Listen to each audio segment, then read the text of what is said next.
Hello, everybody. I just taught one of my workshops yesterday working with chronic pain in yoga. And we discussed a whole bunch of things that I think are really important in that approach. So I thought I'll summarize them here in this video. I've come up with 10 things. That's not the definitive list, but I thought 10 was a good number.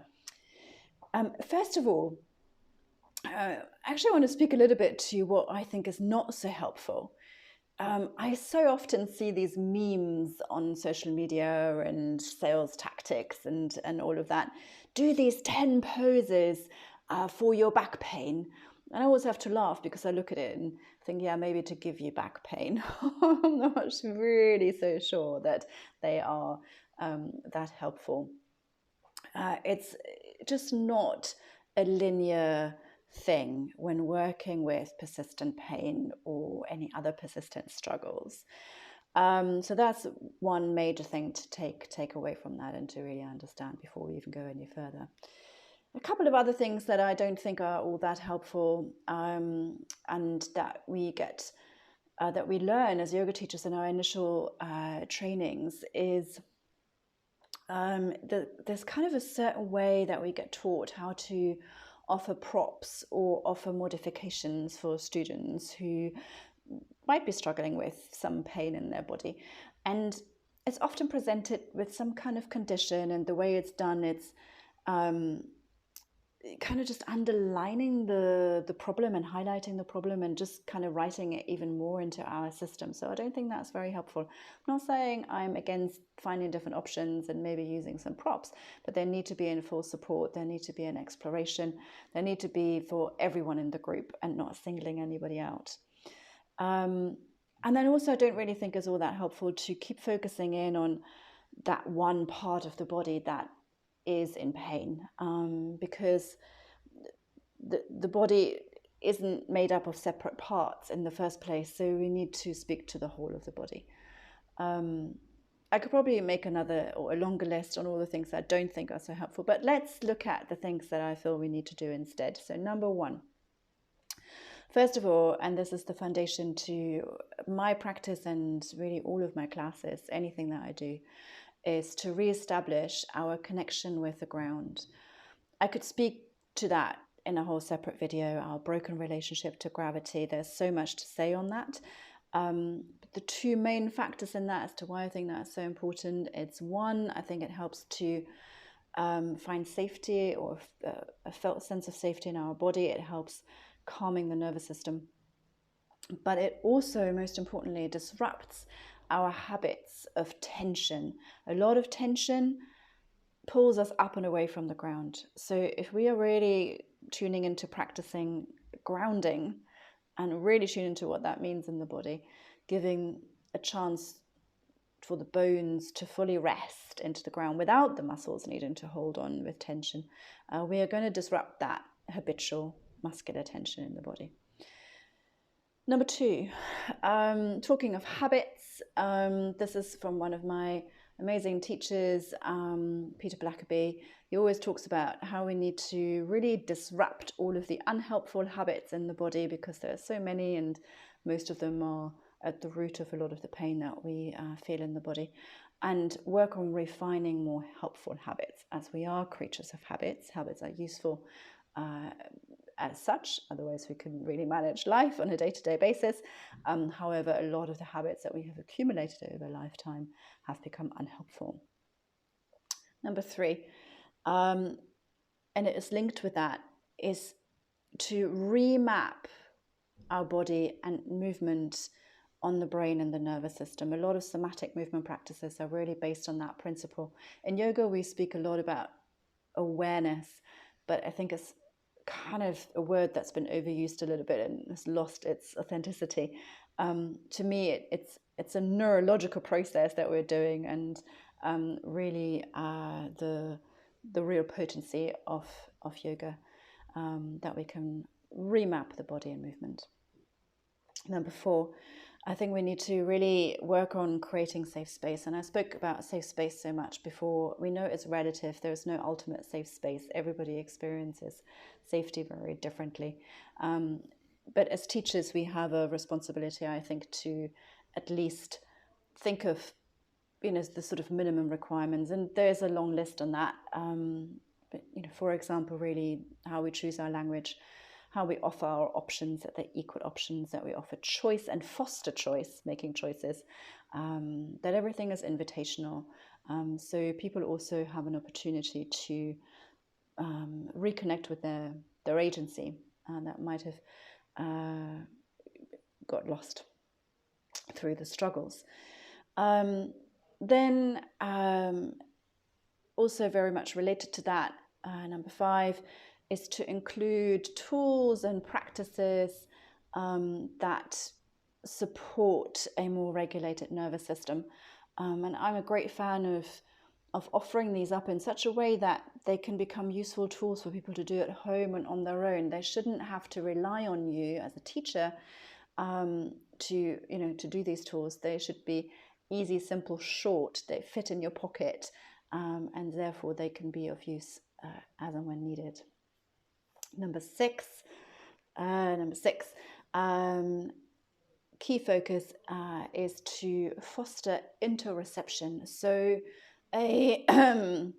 to bring people back to really understanding their sensations. So that means, in practical terms, we need to give a lot more time for the body to really tune into the sensations that arise in the practice, and also a lot more time for the body to integrate and to process on the brain. I think a whole class of practice, or a whole hour of some form of practice, is already so much information for the brain that just doing that little pause at the end, what we call shavasana, is probably not sufficient. It's not enough. We need more time in between, process a bit at a time. So giving more time, and that will help us to relearn to distinguish, to discern between what is sensation, what is pain, what is maybe fear. And that's really important for anyone who is maybe struggling with persistent pain. Number 7, explore a lot more what is available. So often people who are struggling with pain that they can't shift, that's ongoing and that keeps coming back, is that they get told even, or they start to believe other reasons, other conditioning. You can't do this, you're not allowed to do this, you're not able to do this anymore, or that thing is over. Don't think about ever doing that again. And that is one of the most unhelpful things ever. It's just not true. Yes, there might be a need to adapt your movement, to find different ways of moving, but it is so important that we keep moving. If we stop moving altogether, the body will just stop, and it will become weaker, and we'll lose even more movement than we had before. So we've got to keep moving. We've got to be exploring what is actually okay.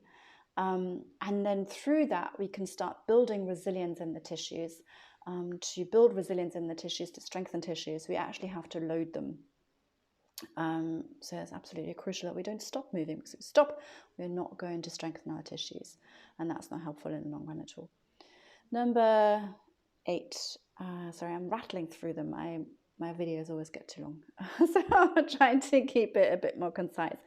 There is a real opportunity through the practice of yoga to help re-establish our relationships and confluence in movement, that we find more ease in movement. And that has very much to do with how we relate to the ground and to the space and to our environment. Finding ease in movement.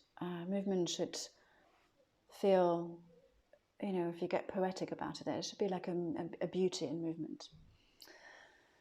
Number 9, almost there. It also means there is an opportunity that we can maybe find a way to feel more comfortable in our environment altogether. A lot of the pain probably also comes from struggling in our environment, in day-to-day life, because we struggle in our environments, in whatever day-to-day situations in today's world out there. Things are going crazy, whatever the circumstances, whatever the stories.